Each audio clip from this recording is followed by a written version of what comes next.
Pambalot ko sa suman, idadaan ko lang dito sa apoy para hindi madaling mapunit yung dahon ng saging. Ito guys, gagawa tayo ng suman. Ang ginamit ko pong malagkit. Hindi ako nakabili yung kamuting kahoy. Mas masarap sana yun. Pero okay lang tong na to. Yung malagkit. Ganito rin lang naman ang gamitin ng pambalot. Okay guys, yung makita ko sa inyo mamaya yung outcome nito. Yan. Muna itong dahon, dinaan ko sa apoy para tumibay-tibay yung dahon ng pagbalot dito sa yan. Yan po siya. Yan, ito na to, yan yung niluto kong ito yung malagkit. Niluto ko lang sa rice cooker yung malagkit.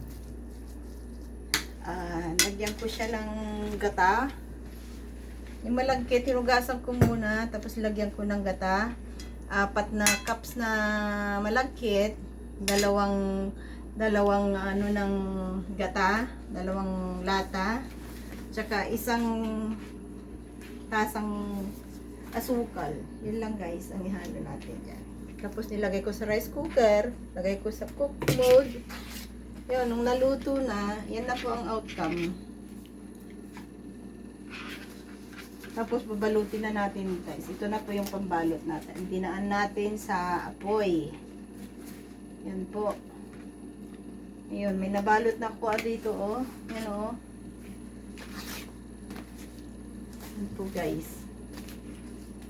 Simple lang. Kung gusto mong kumain ng suman dito sa malayo ka sa Pilipinas, gagawa ka ng paraan. Yan. So, tayo gumawa ng paraan para makatikim ng suman. Okay, guys. Let's balot ulit. Ito na yung nabalot ko. Marami na. Ito na, napunasan ko na rin yung ganyan. No. Yan, ganyan lang. Tsaga-tsaga lang. After that, lulutuin mo pa ulit yan. Steam ko naman sa steamer. Yun pala. Pagka nabalot na yan guys, lagay natin i-steam natin yan.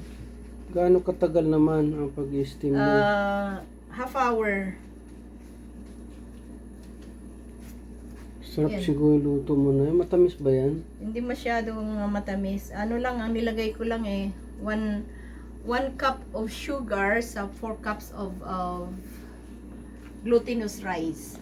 So, depende sa inyo kung gusto nyo mas matamis, dagdagan nyo ng asukal. So, tayo ay bawas ng asukal dahil hindi maganda sa masyadong matamis. So, binawasan ko lang. Pero pwede naman kung gusto nyo. Okay Hindi guys. pala pang business yan. Masipag-sipag kang magluto. Okay ang business dito. Yan. Market paano? Put in Facebook. Wow. That's good. Okay. Okay. Yan po, Salamat guys. sa panonood. Yan po. 2 sukat lang na God bless. kutsara lang ang aking Okay. yung medyo malaki na nga. Yep. Okay, thanks for watching.